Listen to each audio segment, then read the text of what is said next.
और अपना संबोधन करें। आदरणीय एम चौड़ा साहब।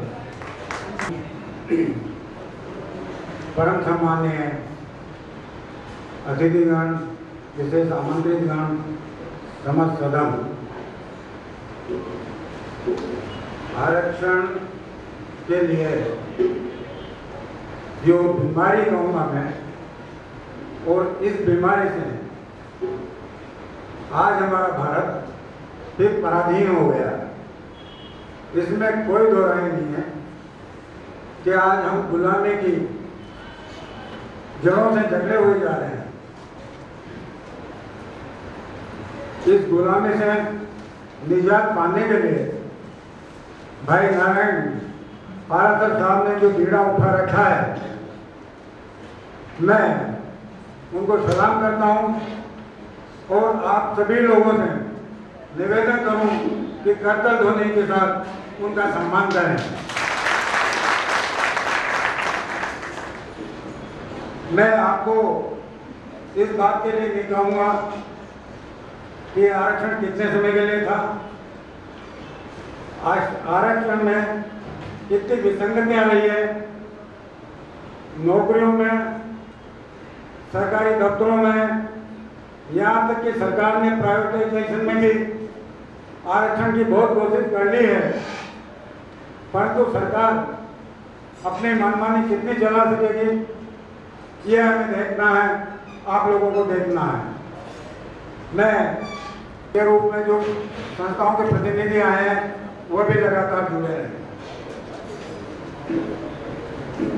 बताने को बहुत सारे लोग बताएंगे कि कब क्या आरक्षण और नौकरियों में आरक्षण, इसके लिए भरोसा सब आजाद करवाया लोगों ने। कौन कौन थे वो और कितनी उम्र में चले गए, कितना उन्होंने आंदोलन किया। सारे जो आंदोलन थे देश को आजाद कराने के लिए, जो मुख्य धारा में थे, उनके मैं नाम यहाँ लेना नहीं भूलूंगा। भगत सिंह जी, इनका जन्म 7 नवंबर 31 में, 26 साल में चल दिए, पर उन्होंने क्या क्या किया आपको मालूम है।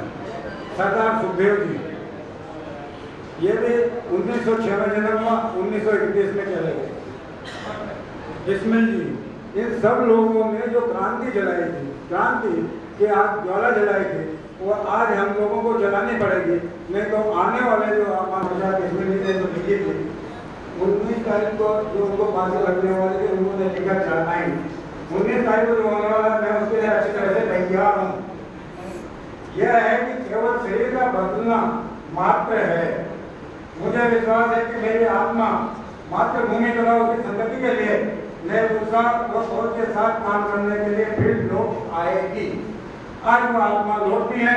करना चाहूँगा, यदि देश हित मरना पड़े मुझको शस्त्रों बाढ़ भी, तो भी मैं इस कष्ट को निज ध्यान में लाऊं कभी।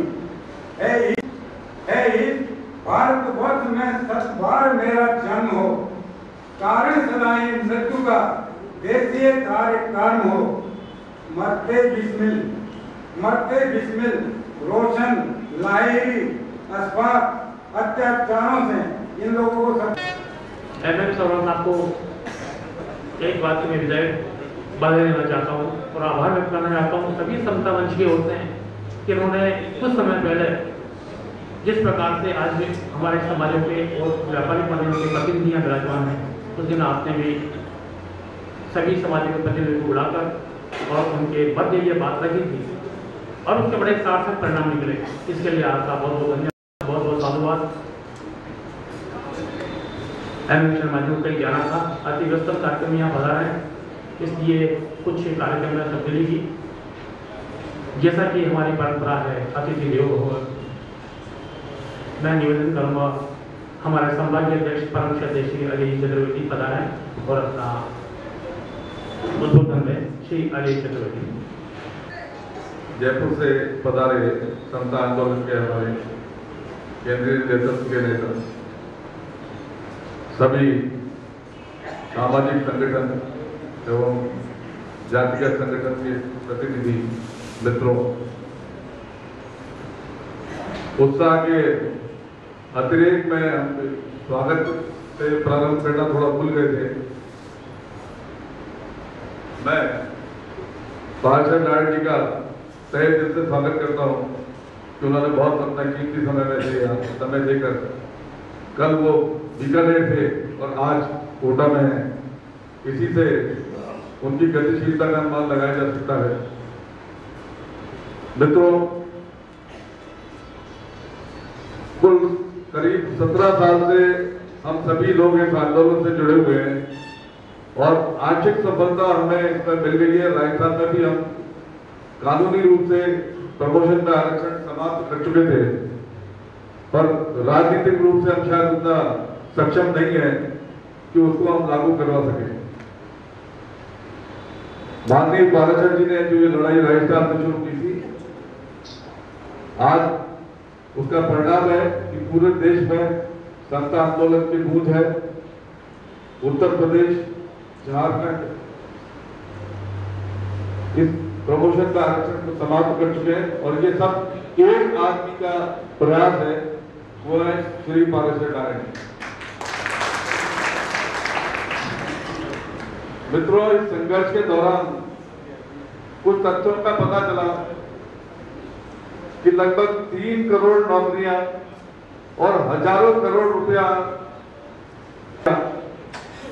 और बड़ा दुख का विषय है कि 60 साल की इस तपस्या के बाद भी एक भी पिछड़ा आंकड़े की श्रेणी में नहीं आ पाया। तो हमारा कोर्ट को भी ये कहना था और राजनीतिक दलों को भी कहना था कि ये व्यवस्था अपना काम नहीं कर पा रही है, तो इस व्यवस्था को समाप्त कर देना चाहिए और कोई तरीका और सोचना चाहिए अगर आप पिछड़ों को वास्तव में आंकड़ा बनाना चाहते हैं। कुछ आंकड़े जो और सामने आए, कई जातियां जिनकी जनसंख्या के अनुपात से 10 गुना ज्यादा आरक्षण ले चुकी है और कुछ जातियां ऐसी हैं कि जो 1% अपने जनसंख्या के आंकड़ों के हिसाब से 1% तक भी नहीं पहुंच सकी है। तो इस पर भी सरकार को ध्यान देना चाहिए। कुल मिला के मुझे जो कहना है कि प्रमोशन में आरक्षण की नीति तो गलत साबित हो ही चुकी है। संपूर्ण आरक्षण की नीति किसी पिछड़े को अगड़ा नहीं बना सकती है। 60 साल के इतिहास में ये हम देख चुके हैं। इसलिए एक बार जिन्हें आप पिछड़ा कह रहे हैं उनको भी एक कंपटीशन के दौर में आने दीजिए। हो सकता है कुछ लोग डेवलप हो, समाज की मुख्यधारा में आए और आरक्षण की जरूरत खत्म हो जाए। मैं आपको बहुत वक्त नहीं लूंगा, बहुत सारे वक्ता हैं। मैं आपसे उम्मीद करूंगा कि कोई ऐसा प्रस्ताव हम इस सभा में पास करें जिसकी गूंज राज्य सरकार को भी सुनाई दे और आरक्षण की व्यवस्था को समाप्त करने की दिशा में हम एक कदम आगे बढ़ा सकें। इस उम्मीद के साथ मैं अपना स्थान व्यक्त करूं। सामाजिक संगठनों के प्रतिनिधि आपके समक्ष मुखातिब होंगे और उनकी कई जिज्ञासाएं भी होंगी। ऐसी स्थिति में मैं कार्यक्रम में थोड़ा सा परिवर्तन करते हुए श्री योगेंद्र जी राठौर, जो जयपुर से हमारे बीच पर आ रहे हैं, संभाग के अध्यक्ष हैं जयपुर के समता मंच के, वो मंच पर पधारे हैं ताकि उनके संबोधन से विभिन्न संगठनों के पदाधिकारियों की कई जिज्ञासाएं और समता आंदोलन के बारे में विस्तृत जानकारी और अभी तक हमने न्यायपालिका के माध्यम से और भी जो जितने भी तरह के प्रयास किए हैं उनके बारे में संक्षिप्त जानकारी देते हुए अपना संबोधन प्रस्तुत करें। विराजमान शहर गाजी साहब, समता आंदोलन के प्रणेता हमारे अध्यक्ष श्री पाराशर नायक जी एवं कोटा के मेरे प्रबुद्ध साथियों, सबसे पहले मैं आपका सभी का स्वागत करूंगा। मुझे जैसा आदेश मिला है कि मैं समता आंदोलन के बारे में कुछ प्रारंभिक जानकारी दूं। साथियों, पूर्व वक्ताओं ने जैसा बताया कि एक लंबी लड़ाई चल रही थी आरक्षण व्यवस्था में समूल जो भी संगतियां थी उसके खिलाफ। हम लोग भी उस लड़ाई में विभिन्न मंचों के माध्यम से जुड़े हुए थे।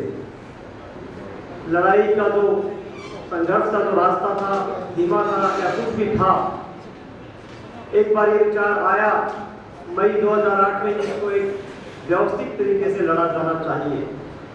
तो मुझे याद आता है पारासर नारायण शर्मा उस टाइम छुट्टी लेकर जयपुर आए थे, इसीलिए 2 साल की पीएच थी। मुझे एहसास होता है कि हम एक दिन इस सीएमई में देख पाते, वहाँ ये व्यक्ति पीएच लेके आया था और हमने पूछा कि हमारा परिचय हुआ था जी आप कैसे, बोले मैं 2 साल के लिए इस मुद्दे पर और प्रमोशन में रिजर्वेशन कम से कम व्यवहारिक तौर पर खत्म करवा के चाहूँगा। तो मुझे याद आता है वो वही जिस दिन समता आंदोलन की स्थापना का निर्णय हुआ था साथियों, हम 11 लोग जवाहर कला केंद्र जयपुर में थे। मेरे वर्ड थे कि पारासर जी पता नहीं क्या होगा, चलिए आपके साथ हैं, इस लड़ाई में लड़ेंगे, हारने के लिए लड़ेंगे। हमने मेरी निराशावादी सोच थी और उस दिन भी इन्होंने कहा था नहीं सारे लेकर पड़ी, ऐसा नहीं होगा। इससे पूर्व इन्होंने इस जो इंदिरा गांधी भारत सरकार के में महत्वपूर्ण निर्णय था ही, बस इसकी पृष्ठभूमि में आप जाएं तो आज संविधान की जो व्याख्या हो आप नहीं है, आप स्वयं सभी पढ़े लिखे अपने साथी हैं, आप स्वयं संविधान के अनुच्छेद 14 पढ़िए, समानता का अधिकार है। 15 में कुछ स्त्रियों बाल मूल्य एक्सेप्शन कुछ व्यवस्था की बात थी। जहां तक नौकरियों में आरक्षण की बात है संविधान का अनुच्छेद 16 और प्रमोशंस में आरक्षण की बात आई तो उसमें 16(4) जोड़ा गया था इंदिरा गांधी बनाम भारत सरकार के में। और उस निर्णय में कुछ ऐसी बातें थी जिसको हम लोगों ने ध्यान से नहीं पढ़ा। इसके बाद अपन जाए यदि आज आ रही है कि आरक्षण किसके लिए हो, इनएडिक्वेट रिप्रेजेंटेशन हो, सामाजिक सेक्टर से पिछड़ा हो। एम नागराज केस में कह दिया ऐसा नहीं है साथियों, आप संविधान का अनुच्छेद 14 पढ़िए, उसमें एक्सेप्शन के रूप में ये चीज की ये समानता के अधिकार का एक्सेप्शन है और एक्सेप्शन के लिए कंडीशंस होगी। लेकिन दुर्भाग्य से इसके क्रियान्वयन में एक्सेप्शन तो मूल अधिकार बन गया और लगता है जैसे मूल अधिकार इसका अपवाद हो गया। ये परिस्थिति मुझे याद आता है समता आंदोलन बनने से पहले भी हम जब ओटीएस में ऐसी वर्कशॉप की गई थी, एम नागराज का निर्णय आ चुका था अक्टूबर 2006 में उसकी, और देश भर के मीडिया ने जो इंदिरा गांधी बनाम भारत सरकार केस के बाद राजनीतिक पार्टियों ने उसमें भाजपा सरकार की, कांग्रेस सरकार उसने शुरू में 77वां संविधान संशोधन करके पदों की आरक्षण व्यवस्था की और फिर वाजपेयी सरकार आई, उन्होंने 81, 82, 85 संविधान संशोधन किए जिसमें कॉन्स्टिट्यूशनल सीनियरिटी मामला था, बैकलॉग मामला, सारा मामला था, वो सारी पार्टियों ने उसमें किया। और उसके बाद एम नागराज केस में हम गए तो उसमें उस संविधान संशोधन को चैलेंज किया था। एम नागराज एक कर्नाटक इंजीनियर थे, हम लोग उनसे आपस में सब जुड़े हुए थे।